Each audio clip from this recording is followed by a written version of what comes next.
सभी को प्रणाम।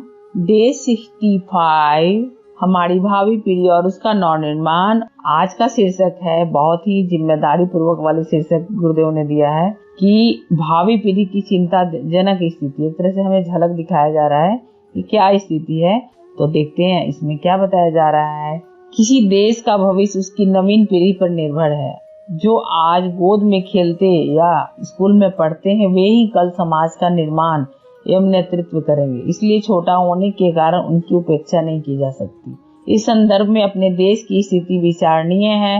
देहाती क्षेत्र में कुपोषण एवं चिकित्सा के अभाव में शहरों से भी अधिक संख्या में वे मरते हैं।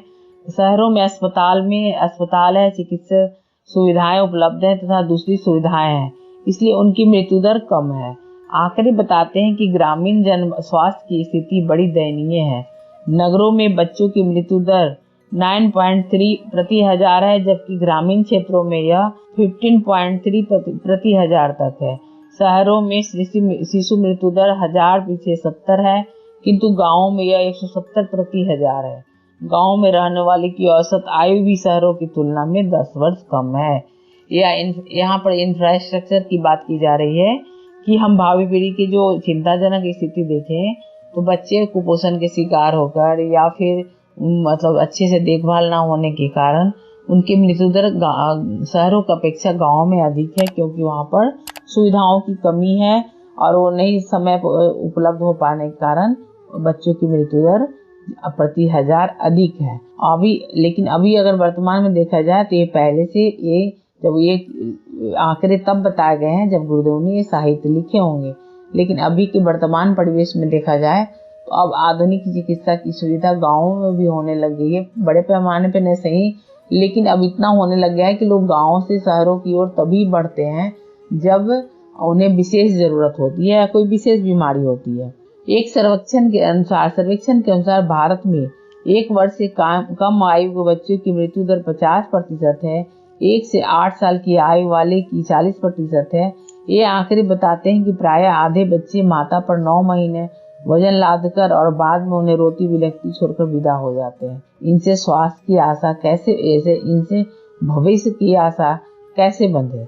यहाँ बताया जा रहा है कि अगर एक आंकड़ा ऐसा बताया जा रहा है, अनुमान लगाया जा रहा है कि बच्चों की मृत्यु दर अधिक है, तो जो माँ बच्चे को 9 महीने अपने गर्भ में रखती है और उन्हें जब उनका जन्म होते ही इस तरह से अगर उनका बच्चा छोड़कर चला जाता है, तो फिर ऐसी माताएं क्या होती है जो नव निर्माण करने की जिम्मेदारी ले सकती हैं तो टूट बिखर जाती हैं। तो उनसे हम आशा कैसे कर सकते हैं को भावी पीढ़ी का नव निर्माण कर सकते हैं।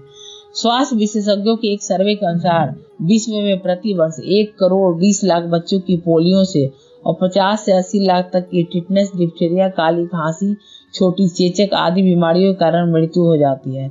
निर्धन और पिछड़े प्रदेशों में इन बीमारियों से शिशुओं की मृत्यु दर धनी एवं विकसित देशों की तुलना में 8 गुना अधिक है। वहाँ लोगों की औसत आयु में अपेक्षाकृत कम है।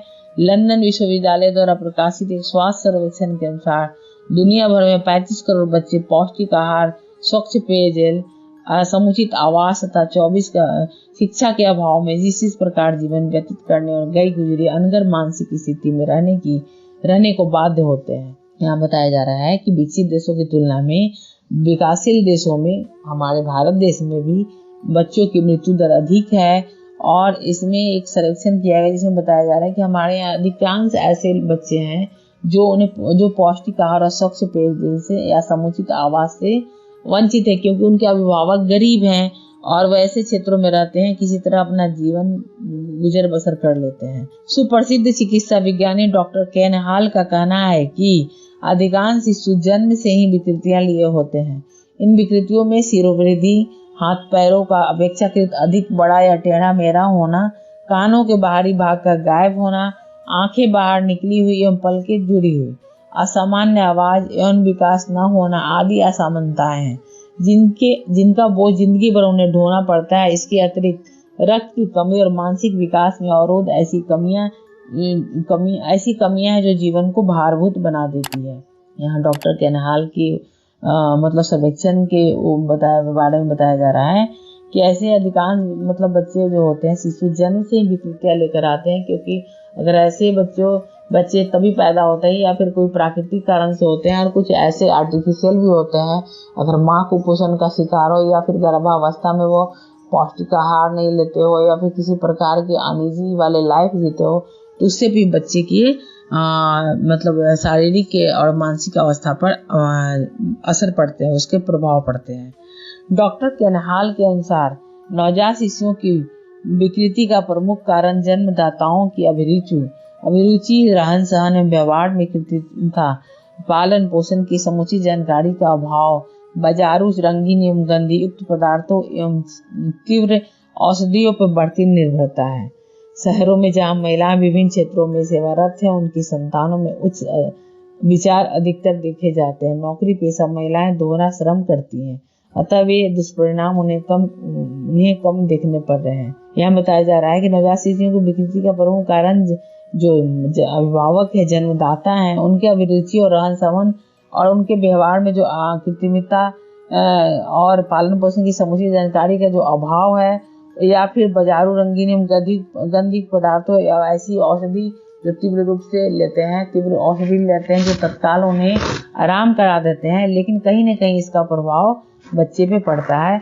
जहाँ तक नौकरी पेशा महिलाएं या शहरों में रहने वाली महिलाओं की बात है, तो उन लोगों को देखा जाए तो प्राय एक जिम्मेदारी तो लेते हैं और साथ साथ वो अपने मतलब बुद्धिमत्ता से ऐसे मतलब सिचुएशन को वो हैंडल करना भी जानते हैं और अपने बच्चे में कहीं ना कहीं इसका बीजारोपण करते हैं। तो शिक्षा और विद्या का तो प्रभाव पड़ता ही है हमारे क्रियाकलापों में, अतः यह दुष्परिणाम उन्हें कम देखने पड़ते हैं। पिछले दिनों ब्रिटेन के औद्योगिक शहरों में किए गए शिशुओं के स्वास्थ्य सर्वेक्षणों का विवरण प्रस्तुत करते हुए उन्होंने यह बताया कि वहाँ का वातावरण में पाई गई प्रदूषण जन विषाक्तता की भरमार के कारण है। देहातों की तुलना में यह 10 गुना अधिक है। यह स्थिति तब है जबकि नगरों में चिकित्सा की सबसे अधिक सुविधाएं हैं।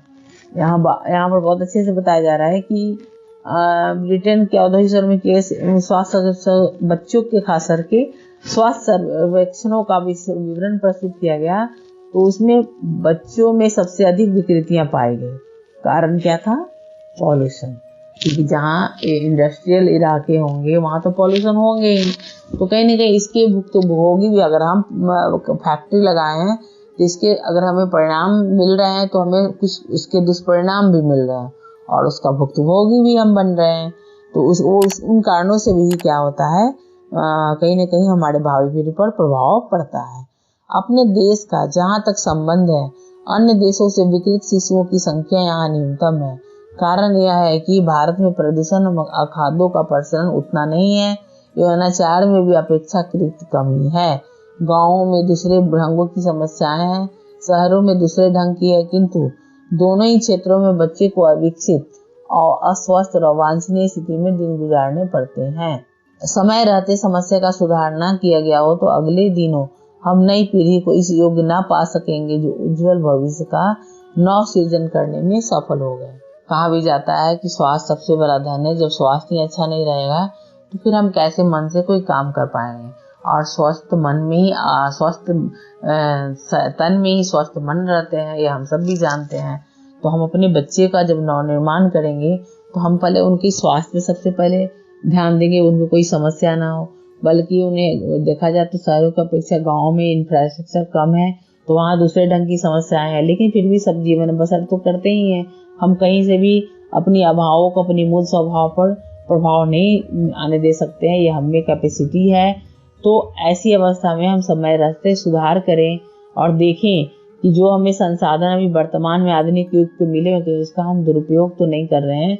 यदि कर रहे हैं तो कहीं उसका हमारे बच्चों पर उसका प्रभाव कैसा पड़ रहा है ये भी हम देखें, क्योंकि हम अपने आचरण और व्यवहार से ही अभिभावक के रूप में अपने बच्चे में संस्कारों का बीजारोपण कर सकते हैं। या हम भली बात ही समझे, और बच्चे हमारे आचरण से ही सीखते हैं, खास करके किशोर अवस्था वाले बच्चे। इसलिए समय रहते हम इसमें सुधार करें और अगले दिनों हम नई पीढ़ी को इस योग्य बना सके कि वो समाज का एक महत्वपूर्ण इकाई बने। नहीं तो देर हो जाएगी हम अगर अभी से ध्यान नहीं दिए, क्योंकि यह जब जो भावी पीढ़ी रूपी जो इकाई है जो समाज के निर्माण की एक महत्वपूर्ण भूमिका निभाते हैं एक स्वस्थ समाज के रूप में, तो कहीं देर ना हो जाए तो जो उज्जवल भविष्य का नव सृजन करना है तो हम इसमें अपनी भूमिका कितना कहाँ किस रूप में निभा सकते हैं, ये अवश्य सोचें। आज दीपावली है तो दीपावली के दिन एक संकल्प जरूर लें कि ये देव दिवाली हम कैसे मनाएं। हम इस तरह से मना सकते हैं कि सब में देवत्व का उदय हो और उस देवत्व के अवतरण के लिए, उदय के लिए हम अपनी भूमिका निभाने में कितनी ईमानदारी से प्रयास कर रहे हैं, ये जरूर आकलन करें, समीक्षा करें। तो आज का स्वाध्याय यही रहने देते हैं। Thank you.